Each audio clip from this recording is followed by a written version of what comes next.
Ustoz boringizga shukr. Alloh umringizni ziyoda qilsin.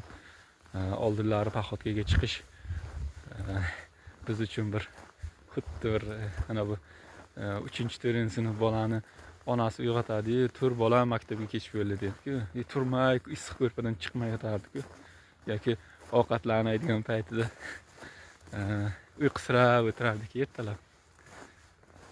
Boshiga paxotkaga chiqish xuddi shunaqa holat edi-da.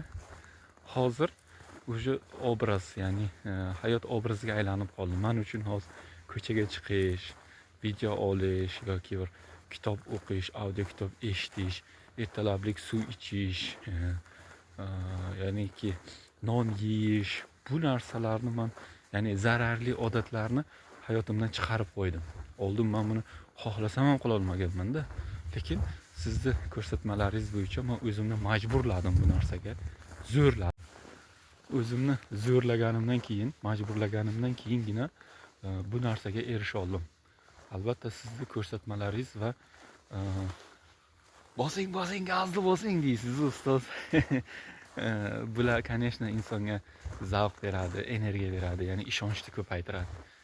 O'zimda bo'lgan ishonch juda past edi. Alhamdulillah, hozir ancha yaxshi. Chunki birinchi videoga chiqishimni men bilaman-da. 2 soat, 2,5 soat vaqtim ketgan, lekin 5 minutlik to'g'ri video ola olmaganman. Umuman ola olmaganman. Ustoz, boringizga shukr. Alloh sizdan rozi bo'lsin. Yaxshilikda ko'rishaylik.